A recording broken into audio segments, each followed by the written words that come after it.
नमस्कार दोस्तों, आज इस वीडियो के अंदर मैं आपको बताने वाला हूं एक बहुत इंपॉर्टेंट मुद्दा। पॉक्सो केसेस हमारे कोर्ट्स के अंदर ज्यादातर आजकल दर्ज हो रहे हैं और उनको गाइड करने वाला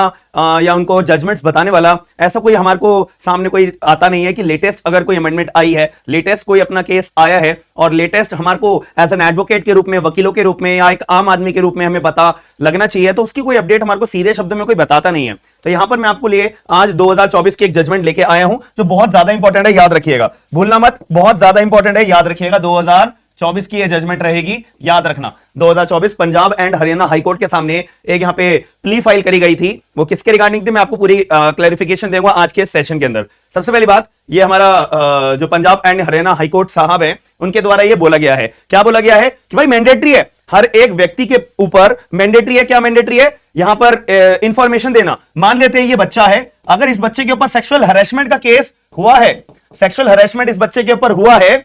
तो यहां पर इस बच्चे के ऊपर सेक्सुअल हैरेसमेंट हुआ है और इसके बारे में नॉलेज किसको है? ए नाम के व्यक्ति को नॉलेज है कि अब ये ए नाम का व्यक्ति इसका बेटा हो सकता है, गार्जियन हो सकता है, कोई जानने वाला हो सकता है, या कोई स्कूल का टीचर हो सकता है, या प्रिंसिपल हो सकता है, वगैरह वगैरह, कोई भी व्यक्ति हो सकता है। तो याद रखिएगा कि ए नाम का व्यक्ति अगर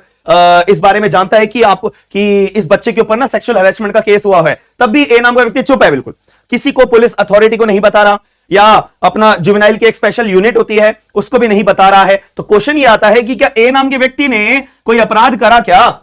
क्या यहां पे मैजिस्ट्रेट की कोर्ट में अगर इस बच्चे का केस चल रहा होगा और मैजिस्ट्रेट की कोर्ट में पता लगता है कि ये ए नाम के व्यक्ति को तो पहले से पता था सेक्सुअल हैरेसमेंट के बारे में और ए नाम का व्यक्ति बिल्कुल चुप था,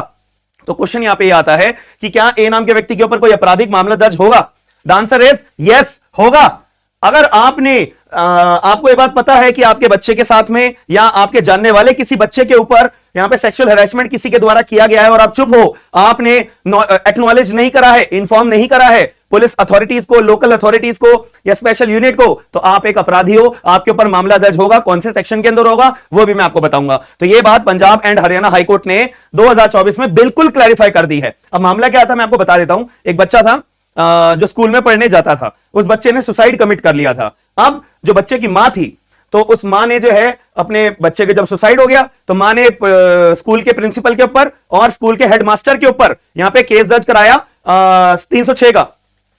का केस दर्ज कराया इंडियन पिनल कोड के तहत कि मेरे बच्चे को अबेट करा गया है सुसाइड करने के लिए और मेरे बच्चे ने सुसाइड कर लिया है, इसलिए प्रिंसिपल के ऊपर और हेडमास्टर के ऊपर यहां पे केस दर्ज होना चाहिए सेक्शन 306 का। चलो जी, अब अपना मामला चालू हो गया, ट्रायल कोर्ट में अपना चला गया, मैजिस्ट्रेट की कोर्ट में अपना पॉक्सो लग गया और पॉक्सो की धाराएं और सेक्शन 302 की आईपीसी की धाराएं, सेक्शन नंबर 6, 7, 9 एंड 19, 21, ये सब धाराएं यहां पे लगी थी, ठीक है, और अपना लगाई गई और प्रिंसिपल के ऊपर और अपना हेडमास्टर के ऊपर यहां पे केस दर्ज हो गया। अब मुद्दे वाली बात ये आती है कि जो प्रिंसिपल था ना, और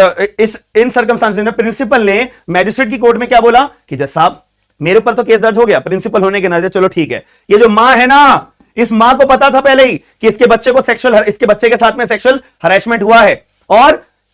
मां ने जो है पुलिस वालों को इन्फॉर्म नहीं करा, तो मां भी एक तरह की एक्यूज है। मां के ऊपर भी यहां पे as per section number 19 read with section number 21 of POCSO act के तहत मां के ऊपर भी केस दर्ज होना चाहिए। तो फिर मैजिस्ट्रेट की कोर्ट ने क्या करा, मां को जो है अपना सम्मन करने का यहां पे मन बना लिया। अब ऐसे केस में जैसे ही मां को पता लगा कि यार मेरे ऊपर तो यहां पे प्रिंसिपल ने एक एप्लीकेशन दायर करी है कि मां को भी अक्यूज बनाया जाए under section number 19 of POCSO act, तो इसके इतनी देर में फिर मां ने क्या करा, हाई कोर्ट के अंदर, Punjab and Haryana high court के अंदर यहां पे एक पिटीशन फाइल कर दी कि मेरे ऊपर जो एप्लीकेशन दायर करी गई है प्रिंसिपल के द्वारा उसको क्वैश करा जाए। अब यहां पे मामला आया जब Punjab and Haryana high court ने क्लियर रूप से बोला कि जिस व्यक्ति को पता है कि इस बच्चे के ऊपर सेक्सुअल हैरेसमेंट हुआ है, तो इन सर्कमस्टांसेस में ये ड्यूटी है, और शैल वर्ड यूज करा है भी आपको मैं पढ़ा देता हूं, चलो बेरक पढ़ा ही देता हूं, आप लोग बोलो कहीं। ये देखो, ये है हमारा सेक्शन नंबर 19 पॉक्सो एक्ट का, ये है हमारा सेक्शन नंबर 19 पॉक्सो एक्ट का। यहां पे लिखा है नॉट विद स्टैंडिंग, जो भी लिखा हुआ है हमारे सीआरपीसी में उसको साइड रखते हुए यहां पे लिखा हुआ है कि अगर किसी को एप्रीहेंशन है कि अपराध हुआ है,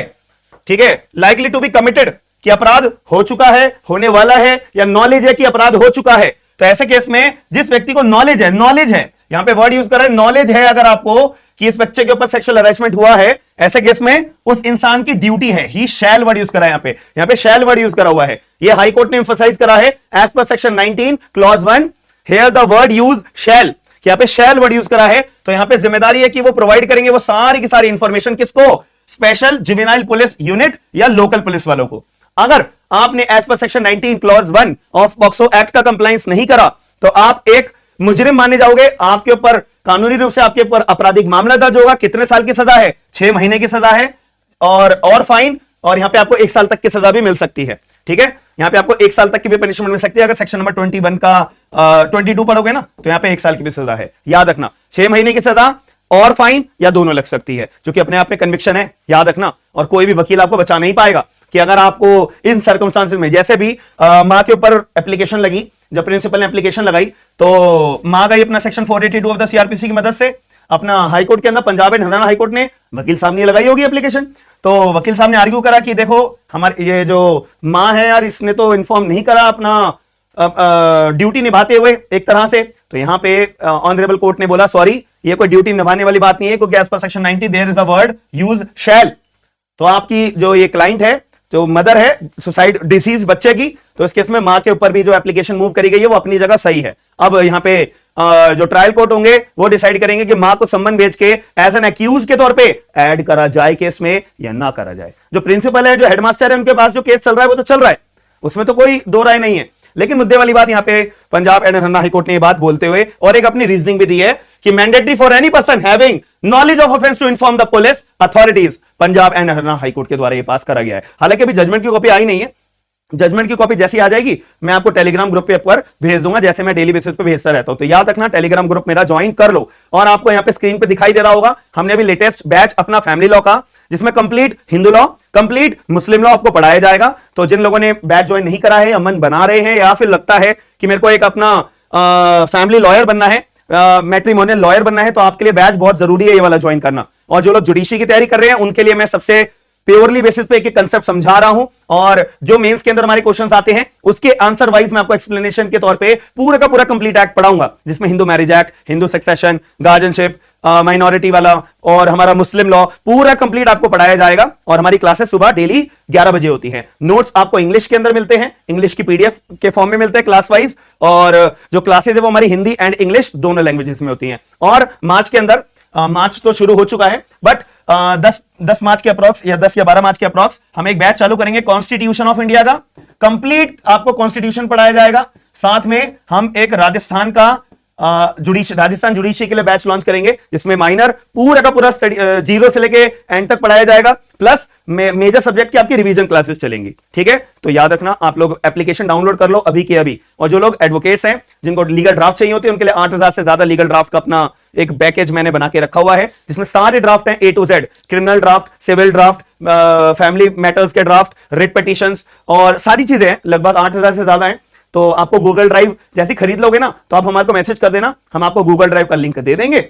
उसके अंदर सारे आप अपने लैपटॉप्स में सारे ड्राफ्ट डाउनलोड कर लेना, बात खत्म। तो अगर आपको वीडियो पसंद आई है और एक चीज समझ में आई है जो मैं आपको समझाने की कोशिश करी है, तो वीडियो को लाइक जरूर करिएगा एंड चैनल को सब्सक्राइब जरूर करिएगा और शेयर करके लोगों को अवेयर जरूर करिएगा। मिलते हैं नेक्स्ट वीडियो के अंदर। थैंक यू, धन्यवाद।